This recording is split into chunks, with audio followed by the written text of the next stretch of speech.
Hey guys, in this video I will show you how to fix Steam corrupt update files. Alright, let's begin.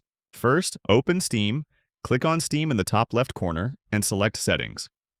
In the Settings menu, click on Downloads. Then press Clear Download Cache and confirm. This will restart Steam, so just wait for a little bit, and then reopen it afterward and check if the issue is resolved. If the error persists, go back to Settings, click on Storage, then click the three dots next to your drive and choose Repair Library folder. Steam will begin repairing any corrupted files in your library. If you're still facing problems and it's only affecting one game, click on the Library tab, right-click the problematic game, and select Properties. Under Installed Files, click Verify Integrity of Game Files. Steam will scan and verify the files. This process may take a few minutes depending on the size of the game, but once it reaches 100%, it should fix any issues with corrupted update files. So that's basically how you can fix Steam corrupt update files. And that's it for this video.